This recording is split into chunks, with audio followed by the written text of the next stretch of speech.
saya lihat ketika dipetakan karakter anak-anaknya, yang pertama memang kalau di PAUD itu dilatih interaksi sosial dia dulu, ya kan? Interaksi sosial dia dengan membangun komunikasi aktifnya dengan teman-temannya, ya.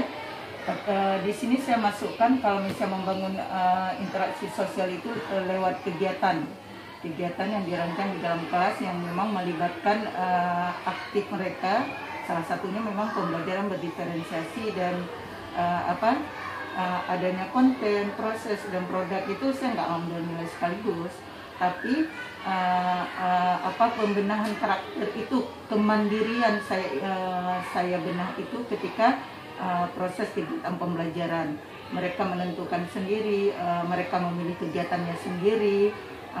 Terus mereka menyelesaikan permasalahan sendiri, misalnya mengambil minuman, bekal mereka sendiri, mereka udah duduk rapi gitu, udah tahu jadwalnya, ini sekarang ini lanjutan cuci tangan dulu sebelum makan. Terus ketika dia mau ke kamar mandi itu dia minta izin dan bisa menyelesaikan sendiri permasalahan itu kemandirian saya bentuk dulu di kelas. Kemudian saya membentuk juga karakter bertanggung jawab dalam segi apapun. Ketika dia membuka perlengkapan yang dia udah selesaikan, dia tahu meletakkannya, berarti bertanggung jawab. Terus menjaga kebersihan di kelas, terus menyelesaikan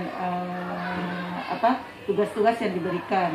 Memang menyelesaikan tugas yang diberikan itu butuh waktu dan proses. Kadang menurut anak kondisi psikisnya itu terganggu, bisa jadi dia sedikitnya lambat atau tidak selesai gitu. Jadi kita juga bukan berarti memponis itu bahwa dia tidak selesai, tidak bertanggung jawab, enggak. Tapi saya lihat proses bahwa kita lihat ke belakang dulu, bahwa yang dulunya itu dia begitu mudah, begitu menyelesaikan desain satu hari itu, saya mengambil dia karakter tentang bertanggung jawab, ternyata dia tidak bertanggung jawab terhadap hasil karya yang telah dibuat, tidak sampai selesai. Kadang-kadang cuma goresan satu aja langsung terduduk. Ada dua orang murid saya tuh di dalam kelas B1 itu, Moza sama Syifa, yang sedikitnya butuh motivasi dari kita juga dan untuk mengembangkan motivasi intrinsik di dalam diri dia. Itu sih yang saya ingin, kemandirian, terus ada bertanggung jawab. Yang kedua adalah jujur. Saya ingin membentuk itu. Jujur apa dalam segala mungkin. Kalau menurut kita, kalau anak itu kan berimajinasi dia kan. Tapi saya yang real aja gitu. Ketika dia bercerita, dia bercerita, saya tanya apa yang dilakukan hari ini. Kadang-kadang dia nggak melakukan ketika sharing dengan orang tua. Mungkin dia mau melakukan tapi terkendala dipanggil sama orang tua, terkendala harus jaga adik, terkendala dia mau melakukan tapi belum selesai udah terkendala. Itu ketika dia cerita bahwa dia udah melakukan, menurut orang tua itu belum melakukan. Saya tangkap ke dia cerita, kemudian itu satu jujur menurut saya, jujur menurut polosnya anak usia dini. Terus ketika dia saya tanya siapa yang bertanggung jawab nih, mainannya nih belum. Dia akan tunjuk kawan, padahal dia main juga, dia tunjuk kawan. Ramadan bu yang main tadi, Atar juga, dia bukan aku katanya. Padahal mereka semua dia terlibat di situ. Jadi saya bangun kejujuran mereka melalui kegiatan bermain juga. Kira-kira tadi kita mau nggak kelas kita, jadi kita bawa ke hal yang lain dulu untuk melatih kejujuran mereka gitu. Coba kita tanya tadi, ketika ada kawan kita yang jatuh atau kecelakaan, mungkin dia ketika lari tanpa sengaja dia mendorong. Secara itu dia nggak berani ngakuin karena takut, nggak berani ngakuin bahwa dia sebenarnya mendorong, tapi dia nggak sengaja karena lari. Kawannya lambat, dia terlalu cepat, dengan sigap dia meletakkan tangannya ke bahu kawan gitu, jadi terasa terdorong gitu ya. Saya lihat, saya tanya, saya kasih gambaran bahwa tadi Bu Aja juga ada lihat ketika Atar lari, terus Ramadan juga lari, karena larinya Ramadan kencang, jadi tanpa sengaja mungkin untuk menghindar jangan tabrak, sepertinya terdorong, saya bilang. Jadi di situ dia mengaku kejujuran, iya Bu Aja, nggak sengaja tadi pegang bahu Atar. Itu menurut saya dilatih dari kegiatan itu, jujur. Saya menilai kejujuran anak itu ketika kita mulai dari awal, kita udah melatih dan mengambil pelajaran bermakna dari lari itu. itu keseluruhan dia akan berkata jujur. Dan kita juga mengakui ketika dia tanya ke saya gitu kan, Bu Aja kenapa nggak datang kemarin? Oh Bu Aja sakit. Iya, udah juga sakit Bu Aja. Oh iya, udah ada sekolah enggak juga. Kita tanya cek ininya ada. Berarti memang kejujuran dia ngaku gitu, nggak ada untuk borong buat dia bicara juga. Itu yang terus kita bahasnya di dalam kelas terus. Kita ketika ada permasalahan, saya itu menarik jadi pembelajaran ketika ada kondisi seperti itu, bahwa Bu Aja juga udah ternyata kondisinya kurang sehat dan sakit, jadi harus jadi kita kembangkan karakter itu melalui setiap kondisi yang terjadi di dalam kelas itu yang menarik. Itu yang kita kembangkan di sini. Kemudian saya ingin anak-anak juga membangun karakter percaya diri ya. Percaya diri saya suka sekali karena itu salah satu program kami tahunan juga di Al-Uswa itu rutin tiap tahun itu adalah pentas seni anak. Salah satunya saya ingin melatih kepercayaan mereka tampil di depan umum. Itu yang saya bangun. Jadi ketika saya masuk itu saya selalu buat permainan dulu sama anak-anak pola gitu. Saya bilang, Bu Aja punya dua warna, merah sama kuning. Nah, yang nomor 1 itu merah, nomor 2 itu kuning. Saya bilang ke anak-anak. Saya melatih semuanya berbicara gitu. Saya melatih mereka mengungkapkan gitu. Yang jadi keinginan saya, mereka itu bisa berkomunikasi aktif tanpa ada ketakutan, tanpa ada bahwa dia itu salah, bahwa dia itu nggak benar, bahwa dia itu nggak pandai itu. Saya nggak mau itu. Jadi saya latih itu. Kemudian saya tambah warnanya jadi kuning. Kemudian saya tambah lagi warnanya. Mereka sendiri yang milih warnanya. Saya tanya warna apa yang mau kita tambah. Jadi hal itu ternyata mereka lebih cerdas dan semua berbicara. Hari ini Syifa juga yang dulunya agak pendiam, ketika dimasukkan karakter bermain sedikit itu ternyata lebih menarik dan dia lebih luasa ngomong. Jadi kita beri kesempatan kepada anak itu untuk melatih kepercayaan diri mereka, untuk dia berbicara dengan kawannya, itu dimulai dari hal kecil gitu yang sangat ini. Mungkin itu 4 karakter yang saya kembangkan, yang saya kepingin anak-anak saya juga bisa. Karena kecerdasan nanti pada akhirnya juga dimulai dari kemandirian, dimulai dari dia bertanggung jawab, jujur, juga dari karakter percaya dirinya, keberanian dia untuk melakukan itu yang saya mau merubah karakternya. Yang pertama, mereka hampir sama, cuma agak sedikit berbeda dari segi. Kalau Moza memang anaknya dimanja sama orang tua ya. Ini kan hampir 2 tahun, hampir dari KB malah dia, dari kelompok bermain, ya kan?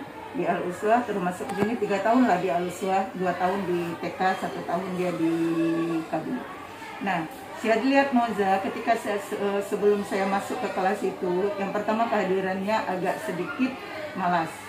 Yang kedua, jarang ngomong, jarang berbicara. Yang ketiga, saya lihat tidak ada motivasi untuk melakukan kegiatan apapun di dalam kelas. Itu sih. Saya pilih Moza yang terlihat sangat ini. Kalau Syifa agak sedikit jarang sekolah saya lihat, tapi Moza nampak. Ketika saya pelajari siapa Moza itu sebenarnya masuk ke kelas itu, anak itu cuma tidur dan gini, mengangguk gini aja.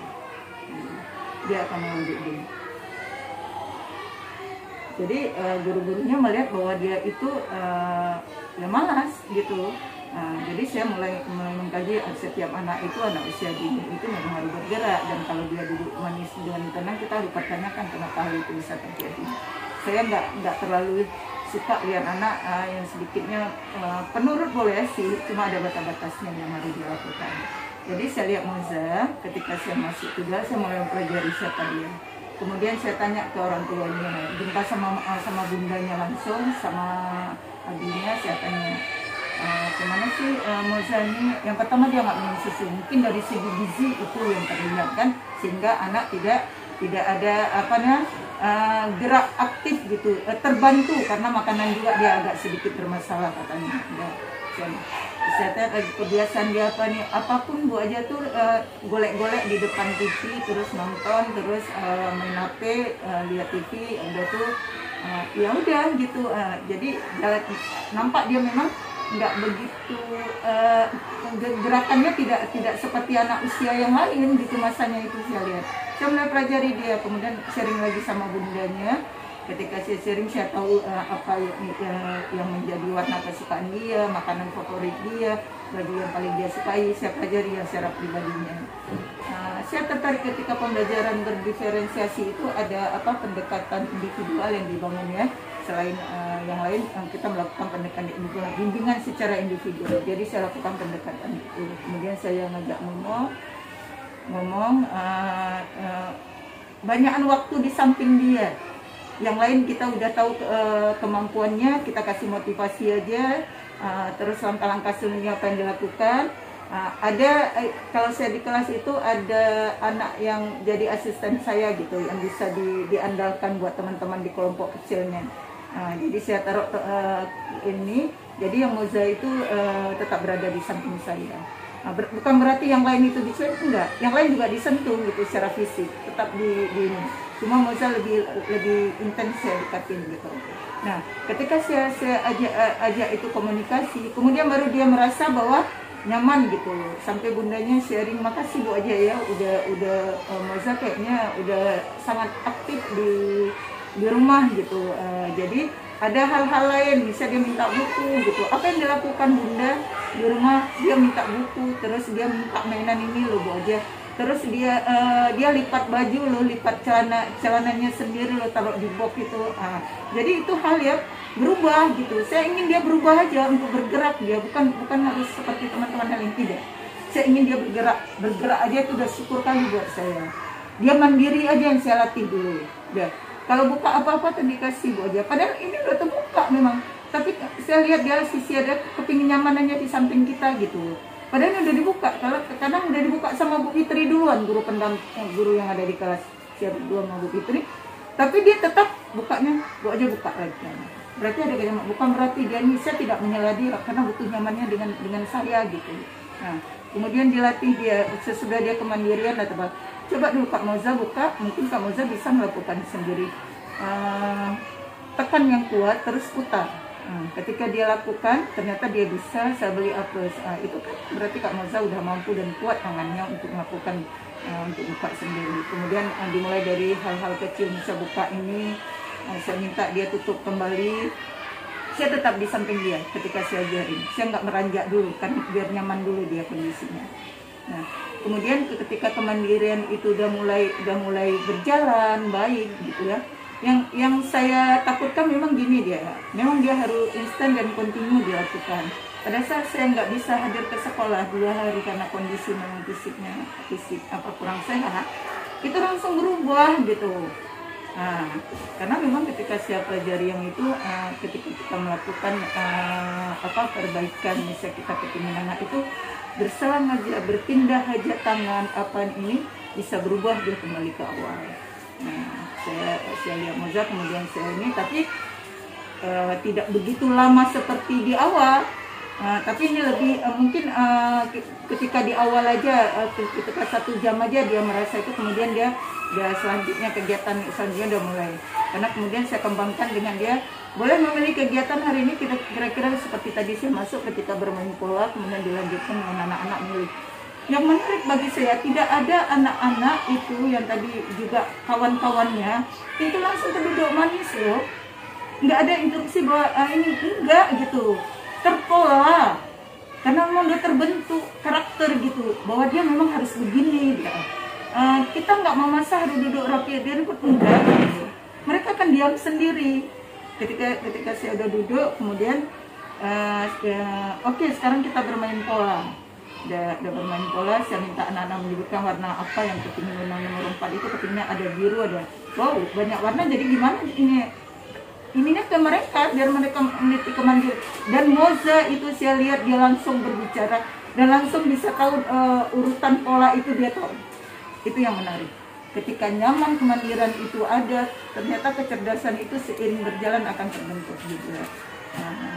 Saya kira Moza itu salah satu simple bagi saya ya, sampelnya untuk jadi contoh ya ke depannya. Keberhasilan karakter itu harus bahwa keberhasilan akademik itu harus dibangun dari karakter dulu. Moza itu caranya. Dan dia ketika saya suruh dia menggambar, di awal itu Karaman tuh cuma tarikan aja, itu bentuk apapun tanda dia emosi dia mungkin ya, langsung dia letakkan, langsung dia nggak mau lakukan. Saya kemudian jadi penasaran nih anak ini. Kemudian saya coba gali apa sih yang membuat dia ternyata motoriknya ini nggak kuat. Kita bisa memponis dia kalau dia ini lemah dari segitu.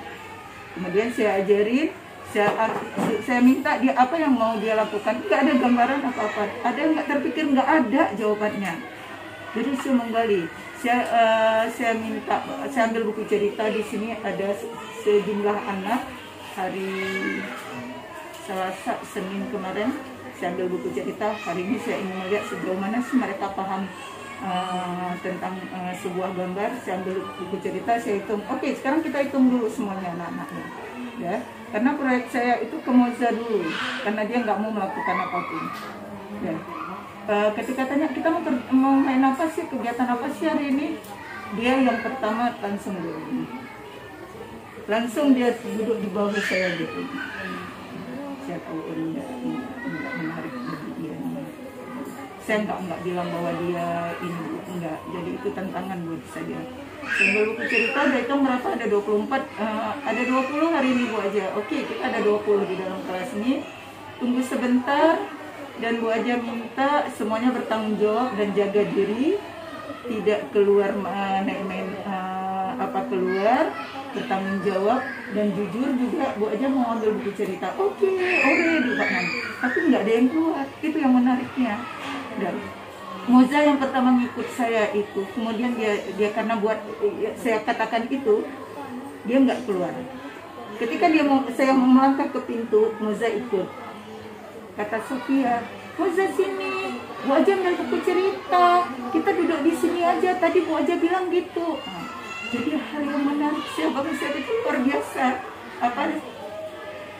Komunikasi mereka, dia pikir mereka itu luar biasa menarik dari bagi saya.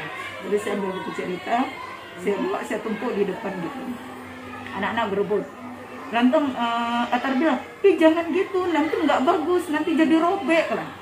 Itu hal yang menarik dan sangat apa ya, kalau kita kan biasa orang tua gitu ya, dewasa kita kalau kita tapi ada di mereka gitu. Ketika dia pilih ini, jadi ada yang nggak milih dulu dia ini, padahal bukunya nggak sama loh, nggak ada yang berebut, nggak ada, pada cuma bukunya pas untuk mereka tapi nggak ada yang berebut. Itu yang menarik bagi saya. Ada bukunya lain hari saya lebihkan 3. Ada yang saya kurangi. Ketika saya kurangi, langsung siapa ya itu? Fatan. Kita berdua aja. Nanti Sophia aja yang pilih. Jadi tanpa ada instruksi, tanpa itu karakter berbagi, karakter menghargai orang lain, itu udah terbentuk dengan sendirinya. Jadi kalau menurut saya itu tergantung dari gurunya. Modelnya itu ada pada kita. Bagaimana kita berbicara, pola pikir anak juga akan begitu seperti apa. Perasaan kita juga gitu. Perasaan kita senang, nyaman ke sekolah, jadi anak emosinya juga bisa stabil gitu, enak gitu, enjoy gitu. Itu tergantung ini yang kita perlihatkan juga. Makanya ketika saya kondisi kurang fit, saya tidak mau berinteraksi dengan mereka karena saya tahu itu akan membuat emosi mereka nggak stabil juga. Jadi saya menjaga jarak. Untuk mereka nanti saya kerja di kantor, mereka bolak-balik gitu, Bu Aja kok nggak masuk kelas, oh iya Bu Aja menyelesaikan tugas. Jadi ada hal-hal yang seperti itu. Saya ingin setiap yang saya lakukan itu pembelajaran buat dia. Setiap mereka lakukan ada pembelajaran buat saya. Jadi Moza itu sekarang bisa menggambar dia yang saya lihat, kemandirian juga terbentuk, bertanggung jawab juga ada, biarpun dari segi kebersihan saya lihat anak-anak menjaga kebersihan setelah makan itu yang masih belum terpola dengan baik. Tapi ketika dia menumpahkan air itu dia tahu. Kira-kira saya nggak bilang saya ngambil kenlap, enggak, saya bilang apa yang harus kita lakukan supaya ini airnya hilang, kita juga nggak jatuh. Jadi mereka sendiri menjawab, kita ambil kain lap. Jadi mereka termasuk Moza Ketika dia tumpahin air, Bu Aja ada kain lap. Aduh, Bu Aja lupa nih ambil kain lap, gimana ya? Oh nggak apa-apa nih. Nah, langsung ada kawan lain yang pergi gitu, tidak harus Moza, karena Moza udah pergi duluan gitu. Jadi yang terbangun sama Moza keberanian udah ada, mandiri juga ada, bertanggung jawab udah mulai nampak dia untuk menyelesaikan tugasnya. Hari Senin juga saya minta ketika ambil buku cerita dia milih itu, dia duduk bengong. Terus dia tanya, terus saya tanya kenapa, ada yang perlu dibantu, nggak ada inspirasi Bu Aja. Nggak ada inspirasi. Langsung Fatan bilang gitu, buat ini aja, langsung dikasih buku yang lain terus dibuat di rumah. Saya pindah, nggak lagi ambil alih ke itu, biar dengan Fatan aja. Kemudian dia kerja sama dengan Fatan.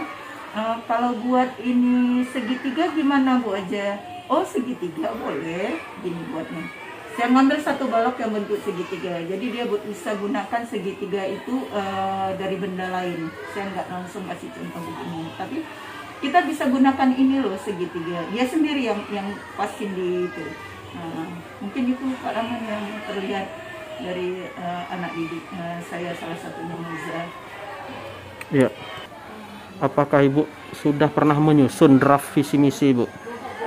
Sebelumnya memang itu udah istilahnya dulu saya selama di guru penggerak ini yang terasa bahwa dulu pernah dengar sih di materi bahwa visi misi itu bisa saja dirubah gitu kan, tapi nggak tahu seperti apa merubahnya. Kemarin ketika karya berapa 3 atau 4 ya, 3 ya kalau salah 3 kepala sekolah ya, itu kami cuma tambah di dunia kepercayaan ya, percaya diri anak gitu ya, membentuk anak soleh, cerdas, mandiri dan terjadi. Kemarin saya tambah sama bulannya, tapi belum lagi di ini di mana digodok ke dalam sebuah program gitu ya kan, karena secara umumnya kita memang Al-Islam lebih fokus ke Al-Islam, sehingga kadang-kadang aspek karakter itu terabaikan kali. Itu malah tidak nampak gitu, biarpun di RPPH itu tercantum karakternya hari ini apa misalnya kita mandiri gitu, tapi saya lihat di dalam kelas juga nggak dibentuk hal itu, nggak ada, itu nggak nampak gitu ya, baik dari segi di awal saya lihat sampai dengan di akhir. Tidak ada penguatan di situ. Dan kalau misalnya dikait dengan visi misi untuk dirumuskan, ini memang biasanya buatnya bedahnya gitu di akhir nanti di bulan 6, tapi di minggu setelah bagi rapor. Itu baru dikaji ulang gitu, baru dikaji. Ini belum, mungkin saya nggak memprogramnya dulu, tapi sudah punya rancangan. Saya sudah punya rancangan karena terkait dengan tugas-tugas dari CGP sendiri juga yang terkait dengan program yang sesuai dengan visi misi sekolah gitu. Sebelumnya tidak pernah Pak Rahman, jujur saya bilang, sebelumnya tidak pernah kita kaji, tidak pernah kita lihat. Kita hanya jalan aja rutin gitu. Oh Al-Islam berarti ini ada hafalan, Iqra-nya gitu, ya hadisnya, ya sirahnya gitu ya, sebaiknya itu. Nah, terus akademiknya lebih ke kognitif sama materi holisnya gitu. Saya belum secara detail kali, baru materi yang kemarin ketika di semester 1 saya diminta mengisi, baru itu. Tapi untuk yang ke depan merancang ini saya belum. Tapi program rancangannya saya udah siap, seperti apa yang akan saya jelaskan ke kawan-kawan gitu. Kalau misalnya dikait dengan visi misi, setiap rancang program itu nggak pernah dikaitkan, nggak pernah di ini. Jalan aja gitu. Oh sekolah kita Al-Islam berarti seperti ini. Cuma yang selalu dirancang agak berbeda. Kira-kira tercapai nggak ya? Hafalan anak kalau misalnya sampai surah ini untuk usia A, terus sampai sini untuk usia B gitu. Lebih ke program kegiatannya yang dibahas. Bisa seperti saya kasih contoh. Puncak tema, lebih ke situnya kegiatan yang akan dilakukan anak. Tapi kalau meninjau kurikulum betul seperti yang dibilang teman-teman di CGP itu guru juga beserta juga para man sendiri memang harus dilihat ke visi misi.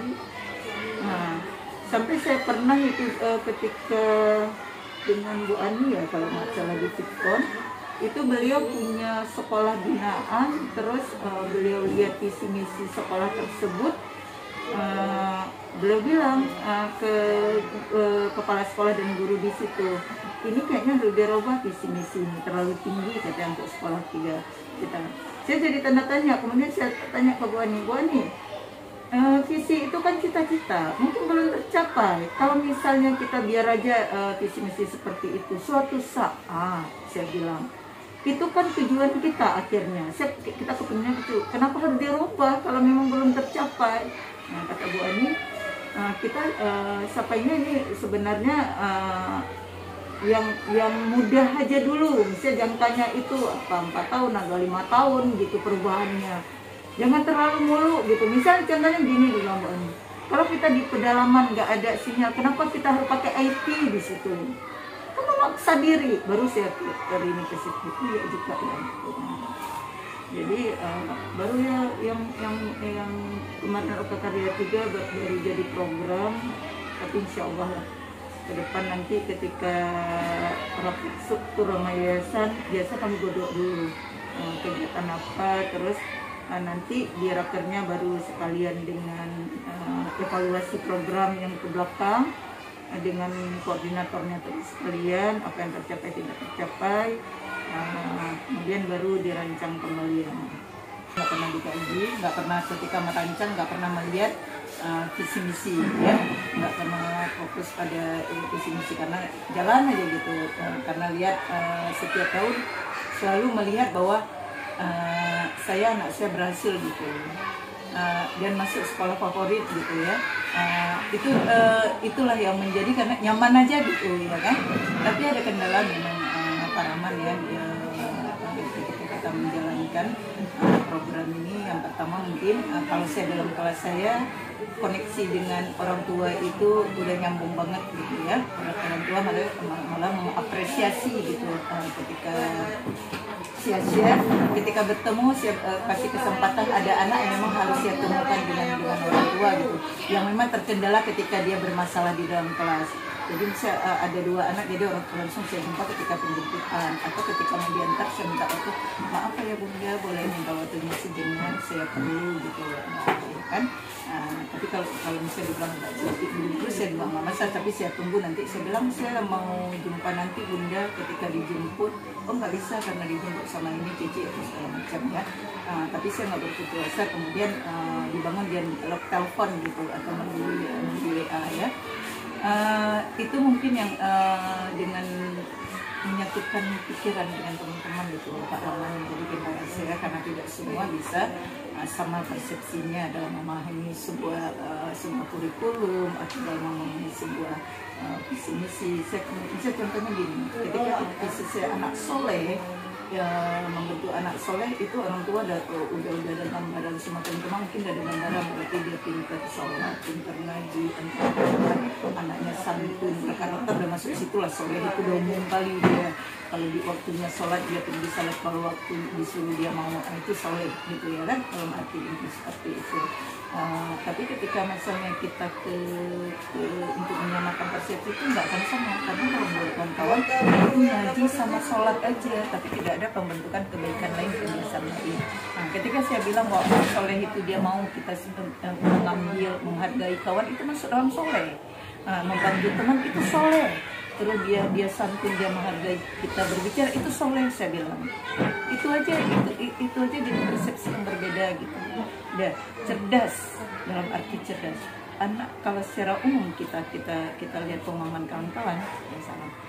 Cerdas itu selalu tampil. Cerdas itu 2 hal, cerdas sama soleh itu untuk memahami persepsi pemikiran teman-teman. Misalnya cerdas dia hafalan. Karena kami Al-Islam lebih itu kadang-kadang ada sebagian guru yang lebih mengangkat anak itu di depan teman-temannya tanpa melihat nyaman nggak anak lain ketika mendengar itu, karena dia memang terfokus pada itu.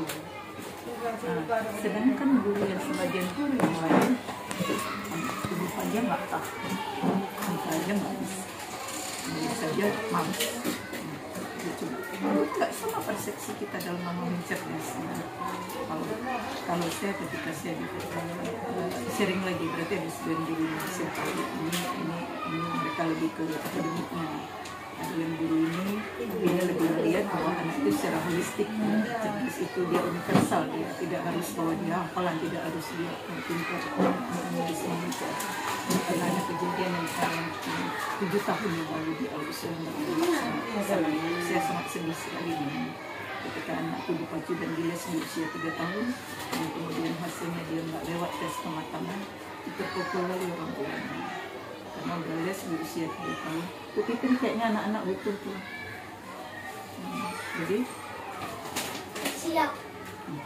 Jadi hal itu yang menyamakan persepsi untuk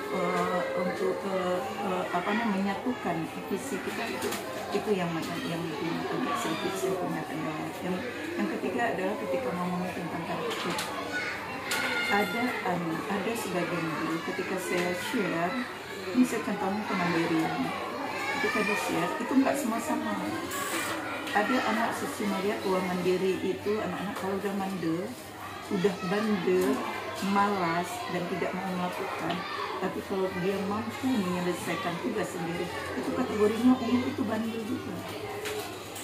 Yang mereka yang sangat menjadikan di kalian, enggak lihat sisi positif dari anak tersebut, enggak, tapi lihat dia bandel. Itu yang sangat menjadikan, itu yang pertama saya kendala untuk menyamakan persepsi saya dulu. Yang kedua, saya terkendala juga dengan sebagian orang tua ketika sharing dengan teman-teman tentang wali kelas, itu calisting itu nomor 1. Nggak bisa nipu untuk membuat kegiatan lain yang saya lebih perhatikan seperti saya lakukan. Kalau saya lebih ini, anak berani nggak melakukan, anak berani nggak menggunakan, anak berani nggak berkomunikasi. Saya kepingin itu dulu yang senang.